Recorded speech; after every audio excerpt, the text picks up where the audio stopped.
జై శ్రీరామ్. నమస్కారం అండి. 2026 నూతన ఆంగ్ల సంవత్సరాది వృశ్చిక రాశి వాళ్ళ సంవత్సర ఫలితాలు ఎలా ఉన్నాయో తెలుసుకుంటూ వెళ్దాం. ముఖ్యంగా ఈ సంవత్సర ఫలితాలు అనేది దీర్ఘకాలికంగా సంవత్సర పొడవునా కూడా ఒకే రాశిలో సంచారం చేసే ఈ శని, గురు, రాహు, కేతు వీళ్ళ ఆధారాన్ని బట్టి ఈ ఒక సంవత్సరం ఈ రాశి వాళ్ళకి ఇలాంటి ఫలితాలు అనేది చెప్పుకోవడం జరుగుతుంది. ఈ 2026 సంవత్సరంలో ఈ 4 గ్రహాల రాశి మార్పులు ఏదైనా ఉందా? ఈ రాశి మార్పుల వలన ఈ వృశ్చిక రాశి వాళ్ళ పైన ఎలాంటి ప్రభావం చూపిస్తుంది అనేది తెలుసుకుందాం. ముఖ్యంగా 2026 సంవత్సరంలో శని గ్రహ మార్పు, రాశి మార్పు అయితే ఉండదు. 2026 సంవత్సరం మొత్తం కూడా శని మీన రాశిలోనే సంచారం చేస్తూ ఉంటారు. ఇక రాహుకేతు సంచారం మనం చూసుకున్నట్లయితే 2026 డిసెంబర్ 5వ తేదీ వరకు కూడా రాహు కేతు సంచారం కూడా ఉండదు. రాహు యాజ్ ఇట్ ఈజ్ కుంభంలో, కేతు యాజ్ ఇట్ ఈజ్ సింహ రాశిలో సంచారం చేస్తూ ఉంటారు. అయితే 2026 డిసెంబర్ 5వ తేదీ తర్వాత రాహు మకరంలోకి ప్రవేశిస్తే కేతు కర్కాటక రాశిలోకి ప్రవేశిస్తారు. ఇక గురుగ్రహ మార్పు కనుక చూసుకున్నట్లయితే ఈ సంవత్సరం ప్రారంభంలో ఆయన మిథునంలో ఉంటారు. అయితే 2026 జూన్ 2వ తేదీ ఆయన కర్కాటక రాశిలోకి సంచారాన్ని ప్రారంభం చేస్తారు. కేవలం 5 మాసాలు మాత్రమే కర్కాటక రాశిలో ఉంటారు. 2026 అక్టోబర్ 31వ తేదీ అతిచార మార్గంలో కర్కాటక రాశిని వదిలిపెట్టి సింహంలోకి అడుగు పెడతారు. ఏదైతే ఈ గురుగ్రహ మేజర్ ట్రాన్సిషన్ జరుగుతా ఉందో దీని వలన కూడా ఈ వృశ్చిక రాశి వాళ్ళ పైన ఎలాంటి ప్రభావం ఉంటుందో తెలుసుకుంటూ వెళ్తాం. ముఖ్యంగా పంచమ శని జరుగుతా ఉంది. అర్ధాష్టమ రాహు గ్రహ అంటే చతుర్థ స్థలంలో రాహు, పంచమ స్థలంలో శని. పంచమ స్థానం అంటే ఏంటి? మన బుద్ధి కౌశలం ఎలా ఉంది, మన సంతానం విషయంలో ఎలా ఉంటుంది, మనం ఎవరినైనా ఇష్టపడుతున్నామా, లవ్ రిలేషన్షిప్ లో ఉంటున్నామా, మనకి ఎక్స్ట్రా క్రియేటివ్ థాట్స్ ఏదైనా ఉందా, మనం ఏదైనా ఇన్వెస్ట్మెంట్ చేసి బిజినెస్ చేస్తున్నామా, షేర్ మార్కెట్లో ఏదైనా పెట్టుబడి పెడుతున్నామా, ఇవన్నీ కూడా పంచమ స్థానం మీద ఆధారపడి ఉంటుంది. అలాంటి పంచమ స్థానంలో కర్మకారకుడు శని వచ్చినప్పుడు చూడండి, వృశ్చిక రాశిలో లక్షల మంది ఉంటారు.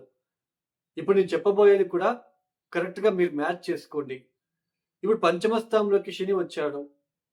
పంచమ స్థానంలో శని వచ్చిన తర్వాత చూడండి, రాంగ్ ఇన్వెస్ట్మెంట్ చేయడము, అనవసరంగా డబ్బులు కోల్పోవడము, బెట్టింగ్లు, జూజాడి డబ్బులు నష్టపోయి ఉండడము, అలానే షేర్ మార్కెట్లో బిజినెస్ విషయంలో ఎక్స్పాన్షన్ చేయాలని వెళ్ళి డబ్బులు నష్టపోయి ఉండడము, మీ పేరుకి ప్రఖ్యాతకి ఎక్కడో ఒక చోటు మచ్చ లాంటిది వచ్చి ఉండడము, అపకీర్తి పొంది ఉండడము, ఒక రికగ్నైజేషన్ కోల్పోవడము, ఇవన్నీ అంటే రాంగ్ థింకింగ్ అండి.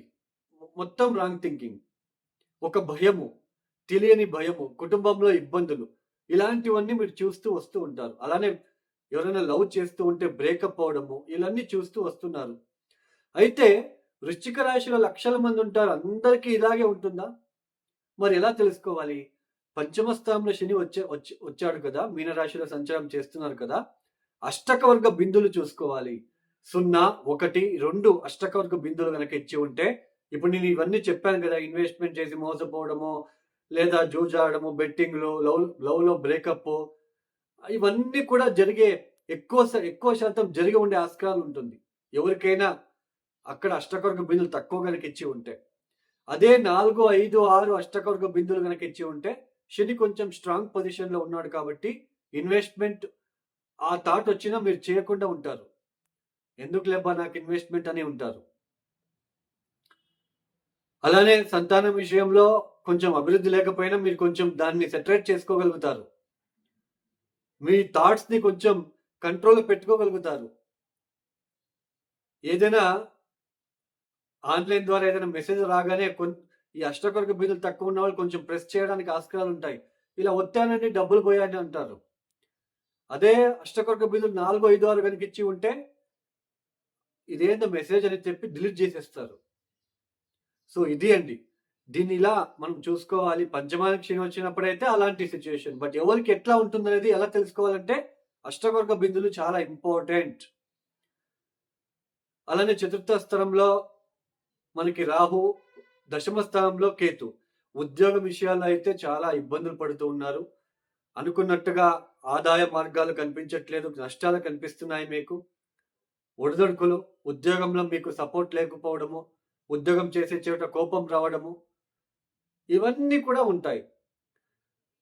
అందులోనే ఈ సంవత్సరం ప్రారంభంలో గురువు కూడా అష్టమ స్థానంలో వక్రించడం, ఆరోగ్యరీత్యా ఇబ్బందులు, ఏదో తెలియని ఇబ్బందులు, భయము, ఇవన్నీ ఉంటాయి. అయితే 2026 జూన్ 2వ తేదీ నుంచి 2026 అక్టోబర్ 31వ తేదీ వరకు కూడా ఈ 5 మాసాలు ఏదైతే ఉందో దిస్ ఈజ్ సాటిస్ఫాక్టరీ పీరియడ్. మంచి సాటిస్ఫాక్షన్ వస్తుంది. ఎలా వస్తుంది? నవమ స్థానంలోకి గురువు వస్తున్నాడు కాబట్టి కాస్త గురుబలం చూస్తూ ఉంది. చూడండి, గురుబలం కూడా 5 మాసాలు మాత్రమే ఉంటుంది. మన దశమానికి వచ్చేస్తాడు. గురుబలం అంటూ ఉంటారు కదా. మనకి జాతకం చాలా ఇంపార్టెంట్. జాతకంలో కనుక దశాభుక్తి బాలేదా, ఈ గోచరంలో ఇవన్నీ ఇలాంటివి ఇబ్బంది పెట్టే గ్రహస్థితి ఉన్నప్పుడు మరింత ఇబ్బందులు ఉంటాయి.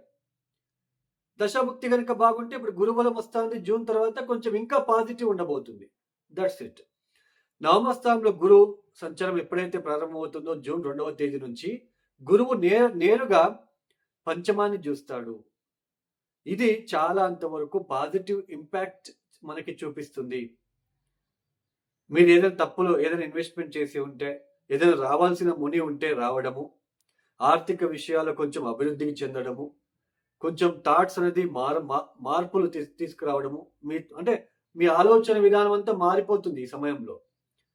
తీర్థక్షేత్రాల దర్శనాలు చేసుకోవడము, సంఘంలో మీకంటూ ఒక గౌరవం రావడము, మీకంటూ ఒక గుర్తింపు రావడము, విద్యార్థుల చదువుల పట్ల చాలా శ్రద్ధ చూపించడము, అనుకున్న కాలేజీల్లో సీట్లు దొరకడము, అలానే దైవభక్తి పెరగడము, దైవ కార్యాలలో పాల్గొనడము, అలానే ఇంటర్వ్యూలో మంచిగా ఫేస్ చేసి ఉద్యోగం తెచ్చుకోవడము, ఇలా చాలా అంతవరకు పాజిటివ్ ఇంపాక్ట్ అని చూపిస్తుంది. ఈ వృశ్చిక రాశిలో పుట్టిన స్త్రీలకైతే భర్త వలన చాలా ఇబ్బందులు పడి ఉంటారు. బట్ ఈ గురుబలం అనేది ఈ వృశ్చిక రాశిలో పుట్టిన స్త్రీలకి చాలా బాగుంటుంది. భర్త ప్రేమ, అనురాగానికి మళ్ళీ వాళ్ళ నుంచి మంచి ప్రేమించుకోవడము, ఇట్లాంటివన్నీ ఉంటాయి. వాళ్ళ ప్రేమకి పాత్రలు అవ్వడము, ఇలా మంచిగా ఫలితాలు అనేది 5 మాసాలు మీరు చూస్తారు. June, July, August, September, October 31వ తేదీ వరకు. మళ్ళీ నవంబర్, డిసెంబర్ దశమానికి వస్తాడు గురువు. మళ్ళీ అప్పుడు కొంచెం వృత్తిలో ఎఫర్ట్ పెట్టాలి, కొంచెం జాబ్లో స్ట్రెస్ ఏర్పడుతూ ఉంటుంది, ఉద్యోగంలో ఒత్తిడులు ఏర్పడుతూ ఉంటుంది, ఇంట్లో కొంచెం మళ్ళీ ప్రశాంతత తగ్గడము, ఇలాంటివి మళ్ళీ చోటు చేసుకునే ఆస్కారాలు ఉంటాయి. మొత్తానికి ఈ వృశ్చిక రాశి వాళ్ళకి ఇలాంటి సిచ్యుయేషన్ ఉండబోతుంది కాబట్టి కొంచెం ఈ జూన్ నుంచి అయితే బాగుంటుంది. ఈ పంచమ శనికి అయితే మీరు చూడండి, కాలభైరవుడిని పూజించుకోండి, శివుడిని పూజించుకోండి, ఓం నమ శివాయ రోజు వైసాలు చదువుకోండి. ఇది చాలా అంతవరకు మీకు పాజిటివ్ ఇంపాక్ట్ తెచ్చిపెడుతుంది. ఎవరైతే వీడియోని చూస్తున్నారో లైక్ చేయండి, షేర్ చేయండి, సబ్స్క్రైబ్ చేసుకోండి. అలానే ఎవరికైనా ఆస్ట్రాలజీ కన్సల్టేషన్ కావాలనుకుంటే డిస్ప్లే అవుతున్న నంబర్కి నేరుగా కాల్ చేయండి. ప్రాబ్లమ్స్ చెప్పుకోరాదు. మీ ప్రాబ్లమ్స్ మొత్తం నా దగ్గర చెప్పుకుంటే నేను చెప్పాలి మీకు ఏ ప్రాబ్లమ్స్ ఉన్నాయి, ఎప్పటి నుంచి బాగుండట్లేదు, మీ date of birth, timings compulsory కావాలి. ఇక సర్వే జనం సుఖినో భవంతు. ధన్యవాదములు. జై శ్రీరామ్.